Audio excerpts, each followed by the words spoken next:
Naman yung technique na gagamitan ng brush pag madumi na talaga, lalo na pag puti, kitang-kita yung dumi. So, kailangan brushin. So, ulit. Dahil may nakikita ako mancha. Ayun, lalagyan naman ng Zone Rocks. Yan, ganyan. Yung mga hindi marunong maglaba, ganyan po maglaba ha. So, pag nilagyan mo yan ng Zone Rocks, tanggal na yung mancha yan. Tapos, kukusutin ulit. O, yan. Kita mo, wala na yan.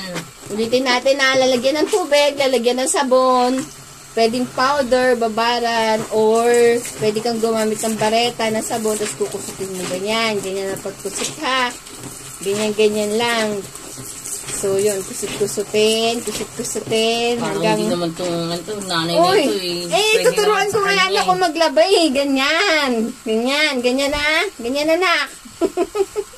Kusut-kusut ganyan. Sasabi ang mama mo, ng anak mo, bakit ba kay Tita Mercy? Pwede naman sa'yo. Siyempre, paano ko mabibidyo yung sarili ko, di ba? Habang naglalaba, yung kamay ko naglalaba, tapos hindi ko mabibidyo. Kaya buti na lang nandiyan si Ate Mercy para mayroon tayong sample. Pasample nga tayo. Ano po yan? Yan ang labang katamaran. Yan, ganyan ka, kusut-kusut, tapos piga-kusot, ganyan. Pag may nakita kang dumi, lagyan mong Clorox. Pero pag decolor, wag kang gagamit ng Clorox dahil masisira po yung inyong damit. So, yun. Naghanap ako ng marumi part. Ayun.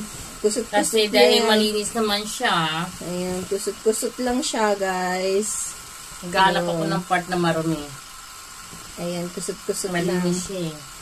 Ilublob mo na para maano yung kung alikabok. Ayan, ganyan siya. Kita mo yan. Kusot-kusot lang. Tapos, hindi mo na dadagdagan ng sabon, te. Teka lang. Wala kang bar. Hindi sa din bar po. Wala nang bar. Ay, powder pa rin pala yun. So, yun. Bar yan. Bar ba yan? Natunaw? Natunaw lang. Ayan. Hindi naman siya masyado madumi. Hindi ka naman lagyan na Zone Rocks. Kusot-kusot lang siya, guys. Diba? Hindi mo siya. Kaya nga. Kusot lang yan, guys. Hanggang matapos. Tapos, bilis ko maglaba. Kaya nga ilang minutes lang. Can you imagine dyan na magdalawa ng kagad ako? Kaya nga eh. Ayan, ganyan lang siya, guys. So, kusot-kusot lang siya. Si sabon, lagyan ng sabon. Tapos, babrushin. Ayan, kusot-kusot lang ulit. Kusot-kusot, ganyan. Ayan na, marunong na kayo maglaba ha. Wala lang mga hindi marunong maglaba, ganyan po maglaba ha. Tapos pag may nakita kang dumi, brushin mo.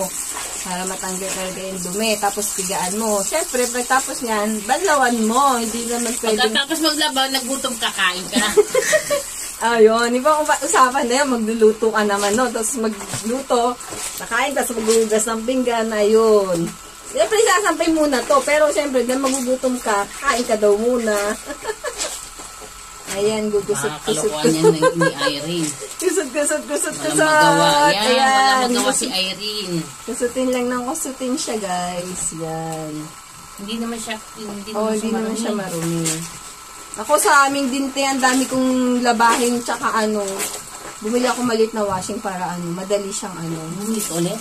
Maliit, mura lang yun. 1.7 lang yan.